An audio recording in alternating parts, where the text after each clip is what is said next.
Laser tag employees. What was the weirdest things you've seen happen in the arena? I worked at Galaxy Quest Laser Tag for 3 years during college. It was this family-owned place in a converted warehouse with 3 floors of maze-like corridors, ramps, and hiding spots. The whole arena was kept in almost total darkness except for black lights that made the neon obstacles and wall art glow. My job was to monitor the games, reset equipment, and basically make sure nobody was doing anything they shouldn't be doing in the dark. Over those 3 years, I saw some truly bizarre stuff. Something about putting adults and teenagers in a dark environment with toy guns just brings out the weirdest behavior in people. Most of it was harmless. People getting way too competitive, trying to cheat by covering their sensors, or hiding in spots they weren't supposed to access. But some incidents were definitely more memorable than others. The absolute worst thing I ever encountered happened on a busy Saturday night in July. This group of college-aged friends, maybe 7 or 8 people, had come in for what looked like someone's birthday celebration. They seemed normal enough during the safety briefing, laughing, joking around, excited to play. I got them set up with equipment and sent them into the arena for their first game. Their first round went fine. Normal gameplay, lots of running around and shooting, the usual trash talk you'd expect from a competitive group of friends. They came out sweaty and energized, immediately wanting to go again. I reset their gear and sent them back in for round 2.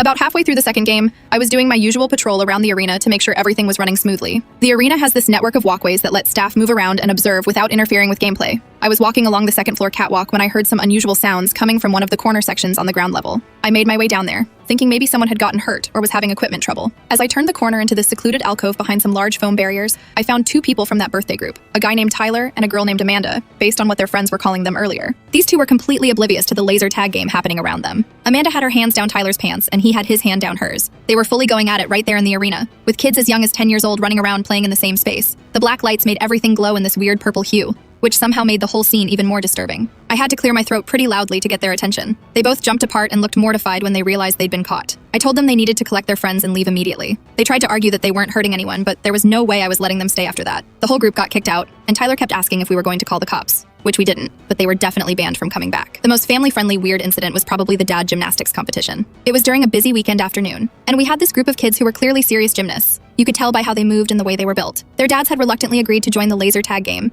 and you could see they were not particularly thrilled about running around in the dark shooting plastic guns. About 10 minutes into the game, I was checking on the main floor when I found 4 of these dads in the large central area. Instead of participating in the laser tag game, they had apparently decided to have their own competition. All 4 of them were attempting handstands against the wall, trying to see who could hold the position the longest. It was this bizarre sight. Grown men in their 40s and 50s, still wearing their laser tag vests and holding their guns, doing handstands while their kids were running around shooting each other in the background. They were actually pretty good at it too. I found out later from one of the kids that all the dads had been gymnasts themselves back in the day, and seeing their kids flip around all the time had made them nostalgic for their own athletic abilities. They weren't bothering anyone and technically weren't breaking any safety rules, so I just let them have their middle-aged gymnastics reunion. The kids thought it was hilarious when they discovered what their dads were up to. It definitely wasn't the strangest thing I'd seen in that arena, but it was probably the most wholesome weird moment during my time there.